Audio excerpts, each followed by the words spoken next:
This is TradeFlow News, bringing you relevant news and insights from around the world. TradeFlow News, enabling trade for SMEs and economies worldwide.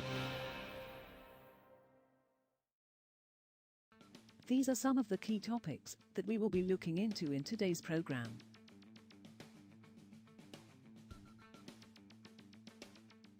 First, let's take a look at the overnight headlines which are impacting the commodity markets. The oil market will likely see a bigger than expected surplus this year, OPEC Plus said in a report on Wednesday, as rising energy costs and tighter monetary policy exert downward pressure on oil demand. The report comes days ahead of an OPEC Plus policy meeting on September 5 and over a week after OPEC leader Saudi Arabia said the group may cut oil output. The Joint Technical Committee, JTC, which meets on Wednesday, advises the Organization of the Petroleum Exporting Countries and Allies led by Russia, collectively known as the OPEC Plus group of oil-producing nations, on market fundamentals. Oil prices extended their slide on Wednesday on investor worries about the ailing state of the global economy, bearish oil demand signals from OPEC Plus and increased restrictions to curb COVID-19 in China.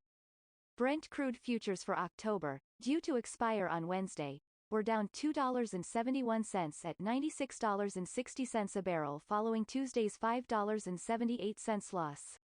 The more active November contract was down $1.26, or 1.3%, at $96.58 a barrel. U.S. West Texas Intermediate, WTI, crude futures were down $1.31, or 1.4%, to $90.33 a barrel by 10:43 a.m. Eastern Standard Time, 15:43 GMT, after sliding $5.37 in the previous session on recession fears. Both contracts fell by more than 3% in earlier trade.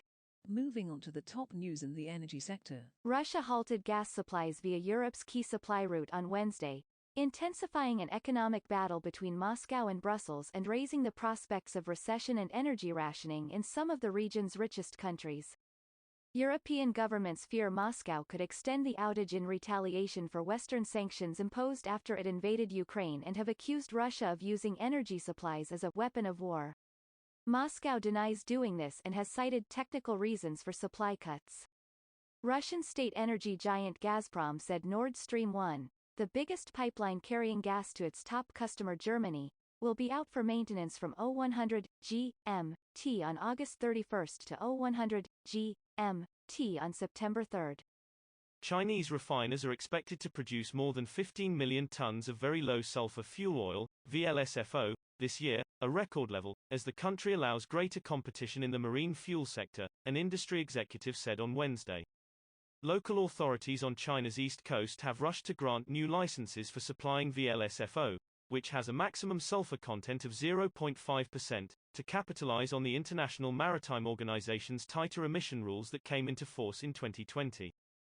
Qin Zhigang, a vice president of China Marine Bunker, PetroChina, Co. Limited, or Chimbusco, told a live-streamed oil seminar in East China's Zhaoshan that China now has 30 licensed dealers of bonded marine fuel, double the number it had in 2020. Next, we have the top news in metal markets. Copper prices came under pressure on Tuesday as worries about demand in top consumer China were reinforced by weak data from the country's factories and the firmer dollar.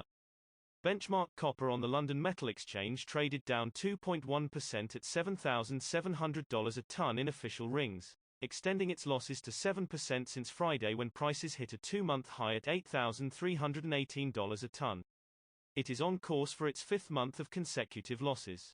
China's manufacturing sector contracted for the second straight month in August as COVID-19 infections, the worst heatwave in decades and an embattled property sector weighed on production, suggesting the economy is struggling to sustain momentum.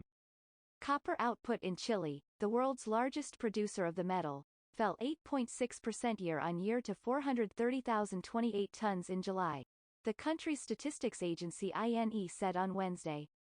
Manufacturing output in the Andean country fell 5.1% in the month, INE added. We will now look at the top news in the agricultural sector. The world's top palm oil producer Indonesia lowered the thresholds for its levies on shipments of the commodity on Wednesday, following a similar move to adjust export taxes. The new levies come into effect on November 1, marking an end to several months where the country waived the tariffs to encourage shipments amid a glut in domestic stock.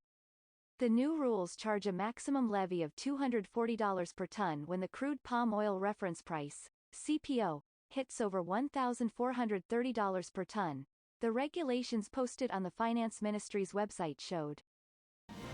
That is all for today's news on commodity markets. Stay tuned to TradeFlow News as we continue to provide you with more updates. We also invite you to follow us on Twitter at TradeFlow News, which allows you to watch our program on your mobile device or desktop to receive information from there.